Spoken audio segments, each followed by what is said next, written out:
The Assembly will hear an address by His Excellency Rashad Mohammed al-Alimi-President of the Presidential Leadership Council of the Republic of Yemen. I request protocol to escort His Excellency and invite him to address the Assembly.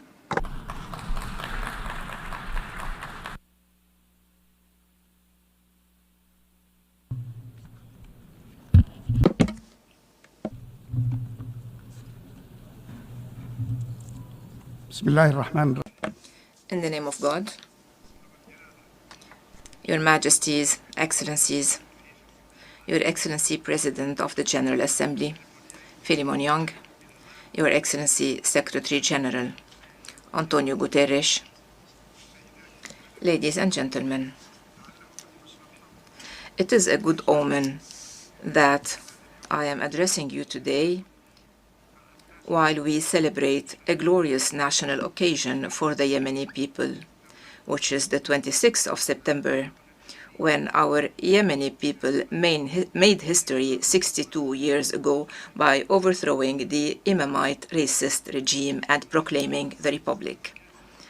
This is an opportunity to reiterate our congratulations to the people of Yemen everywhere and to express our pride and appreciation of the courage of those young men and women and opinion leaders who challenge every year on this day, this glorious day, the Houthi oppression machine supported by the Iranian regime. Mr. President, ladies and gentlemen, the government of Yemen remains committed to just and comprehensive peace, in line with national, regional, and international terms of reference.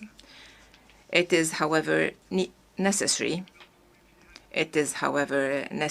to strengthen its position to face any other choices in light of the ongoing Houthi militias' escalation on the local and regional levels and their threat to international navigation. To prevent the expansion and prolongation of this escalation, there is an urgent need for a collective approach to support the government of Yemen and to reinforce its institutional capabilities to protect its territorial waters and to secure all of its national territory. Without addressing these needs and without implementing the relevant international resolutions prohibiting the flow of Iranian weapons and drying up the funding sources, these militias will not engage in any efforts to achieve just and comprehensive peace, and they will not refrain from blackmailing the regional and international communities. History teaches us that leniency with the enemies of peace leads to the most heinous wars, to the most complex and costly ones. Despite the truce approved by the government of Yemen in April 2022, these militias persisted in their military breaches and in their grave violations of human rights and of national and international laws.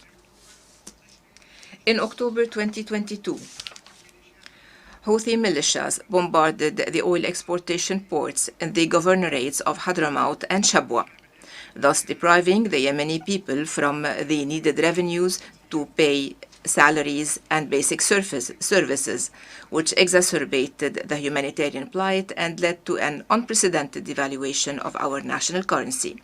Recently, the government suspended its decision to transfer the headquarters of banks from Sana'a, which is under the control of the militias, to the temporary capital Aden, heeding the call of the UN and international community to de-escalate, provided that the Houthis engage in serious talks to address the economic crisis and to revive the peace efforts in line with the roadmap mediated by our brethren in the Kingdom of Saudi Arabia and the Sultanate of Oman.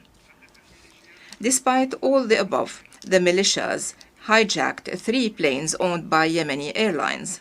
They attacked the Safir oil facility in the governorate of Ma'rib with drones. They issued racist orders and laws to nominate their affiliates in specific public function positions, especially in the judiciary. This suggests that they will be taking more oppressive measures against public freedoms and civic work. This ongoing pattern of reckless escalation in response to de-escalation initiatives requires the international community to take firm policies and push these militias towards the choice of peace in line with international resolutions, particularly Resolution 2216, instead of their senseless escalation.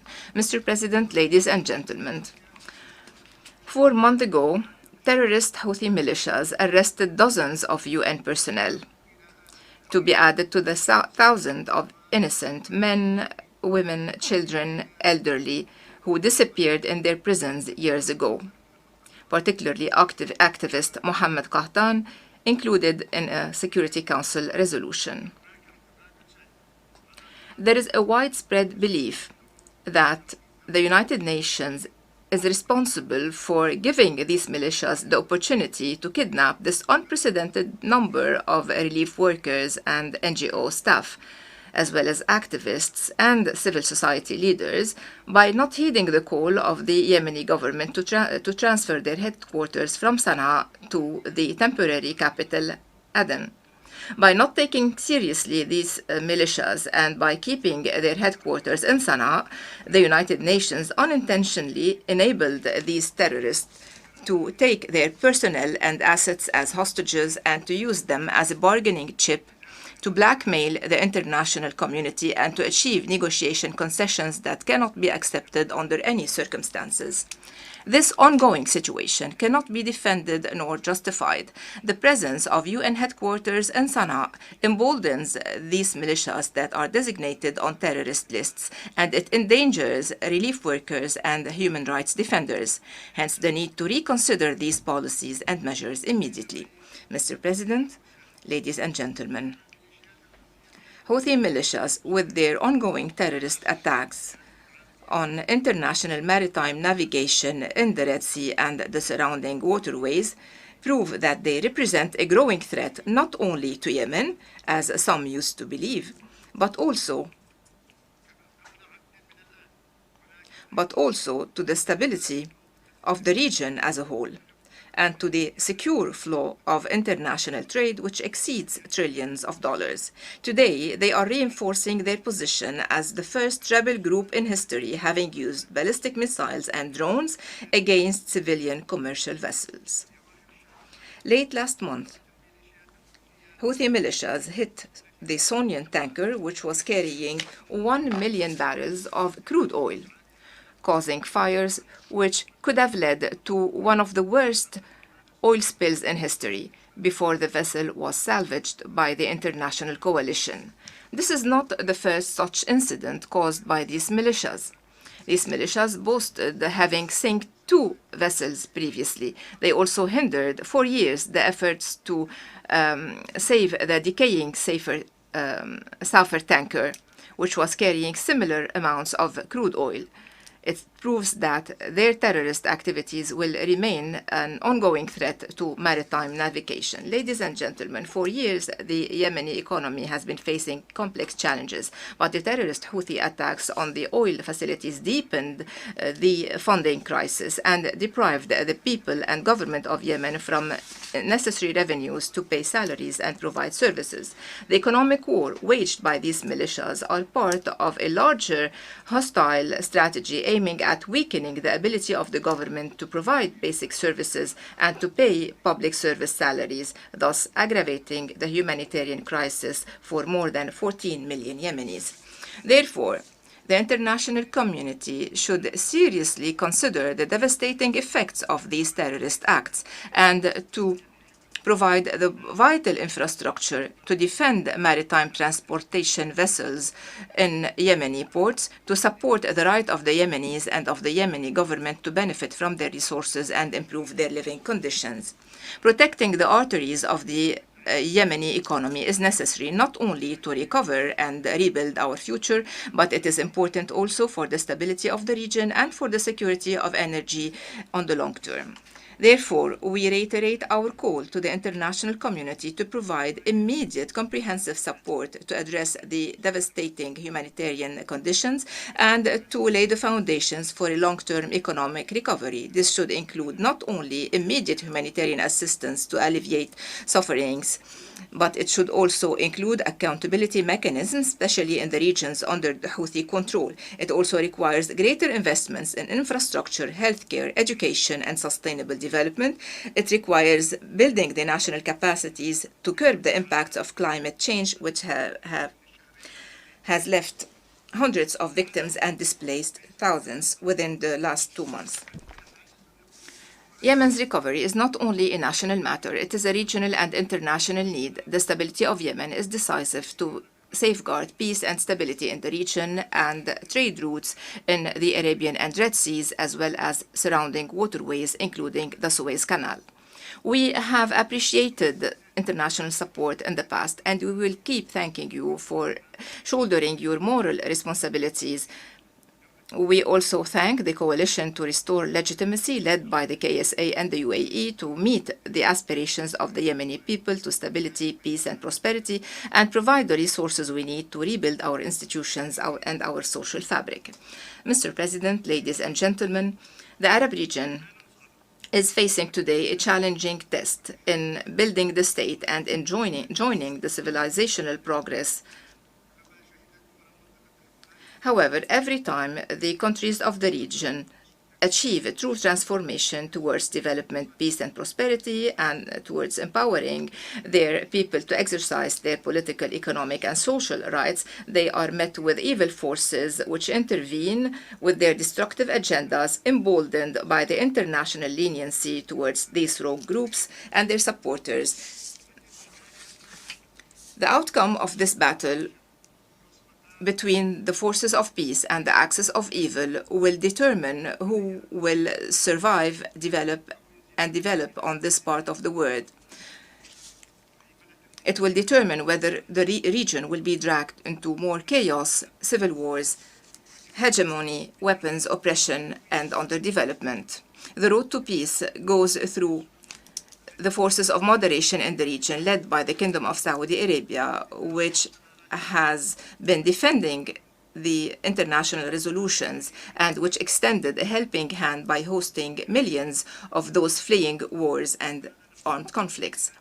Therefore, we are grateful for these countries, and the world should depend on them to lay the foundations of peace and stability and to maximize our benefits from their economic and social development. Ladies and gentlemen, we should end the false rhetorics concerning the issue of Yemen, especially those minimizing the role of Iran and of their weapons and proxies in destabilizing Yemen, the region, and the world. Ladies and gentlemen, the brutal Israeli war on the Palestinian people should cease immediately. This is the first step to achieve peace and to eliminate Iran's proxies, which are escalating the situation in the region. Iran has been manipulating the just Palestinian cause, and this did not come from a vacuum. It stems from a history of blackmailing and of propaganda, only leading to undermining the peace process and reversing the gains of the Palestinian people and their right to establish a fully sovereign independent state. The same holds true for Yemen, and as is the case for Yemen, ending the plight of the Palestinian people should be based on implementing the international resolutions, especially the Arab Peace Initiative.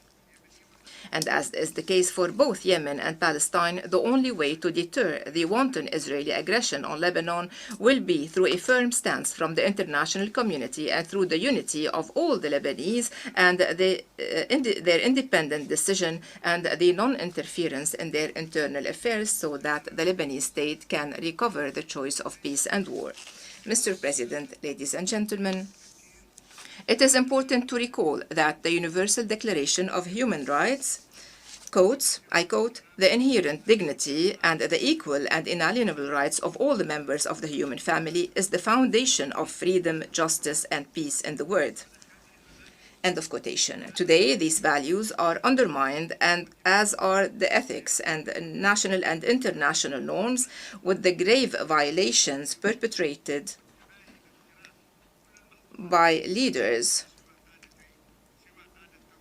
of Al-Qaeda and Daesh and by the Houthi militias, promising the world more devastation.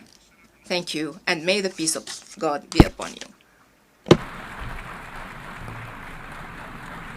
En nombre de la Asamblea, On behalf of the Assembly, I wish to thank the President of the Presidential Leadership Council of the Republic of Yemen.